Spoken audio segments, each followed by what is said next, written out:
Hi, I'm John Doherty, and today we're going to fix the top of your swing.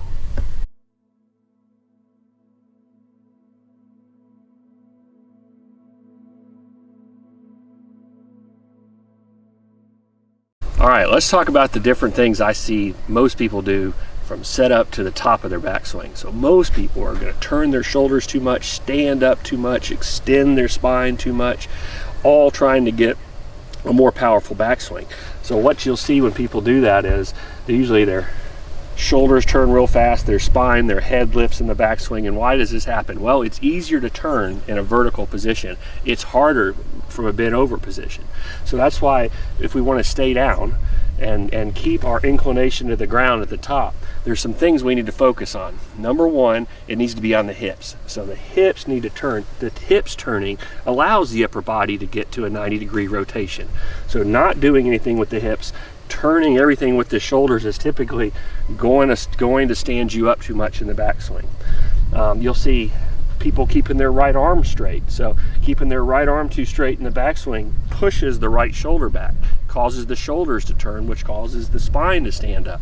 So then you're in a position at the top of your swing, not that this is not done by Tiger Woods, from a taller body position, that you're going to have to get back down to the ball, get flexion back with the spine, get the glutes back, and there's not much time to do all that business. So from the top of your swing to impact's around 0.4 of a second. So a lot of people are working on this move, trying to get into the ground and from a tall posture position, and then they're having to organize the plane of the club, their wrist, swing direction, all that jazz. So it doesn't leave a lot of time to get the alignments right. So it's better off at the top to go ahead and get in that position so that your transition can be a lot more simple. We're still going to get in the ground the same way Tiger does as far as that squat. It's just you're already going to be angled down at the top.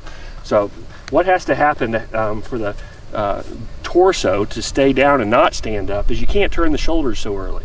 So the focus needs to be on the hips and knee action. And then what are we doing with these arms? So if I'm taking it back, you can see I'm getting my club taken away pretty much. If you count my right knee working, I'm pretty much just using my arms. I'm not adding a lot of right wrist bend this way, but I'm basically just getting my arms set back behind me without turning this right shoulder too much into P2. All right, so the goal with the arms at the top of the swing is to get my right elbow underneath my left elbow.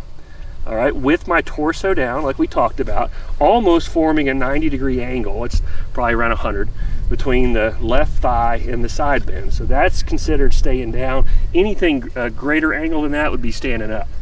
So you're going to say 90 degrees being the most you probably want to be down, 100 probably being kind of what we're looking for at the top. And then with the arms at the top, we're looking for this right elbow to be underneath that left elbow. This is a shallowing move. So anytime that right elbow gets higher than that left and that right elbow lifts off that torso at the top of the swing, that's going to cause things to get real steep real fast. And there's a good example right there of the guillotine plane where the shaft's coming down off the neck. So if you see, if I work my right elbow underneath my left, look how that shallows the club. All right, so we don't want to have to, granted, Matthew Wolf up here at the top gets the right elbow back down under the left in transition. Freddie Couple, same way. Makes the move happen perfectly. It does take a little bit more rhythm, definitely a little bit more timing, and things could go off. So the idea is to go ahead and get in position at the top of your swing to make those transitions and impact more consistent. So kind of things we're looking for. Big hip turn at the top. You should see the entire front portion of your pants. There's the right knee straightened, left knee flexed. Let the left heel come off the ground if you need to. As far as the upper body needs to stay down. So that means, helpful with that, as you look, my right glute is behind, my right hip is behind my right heel. So I've gotten the butt back, which has allowed the torso to tip down, because your body's not going to let you tip the torso down and fall forward.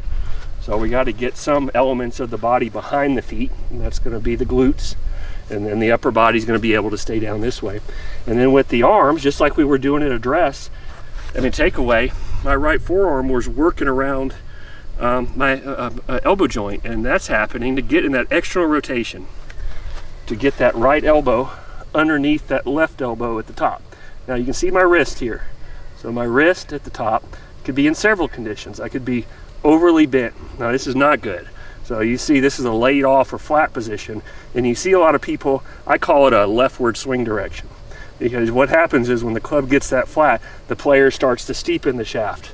And you can start seeing that swing direction going too far left. So a real flat backswing is going to get steep. I prefer to see the club with the right elbow underneath the left.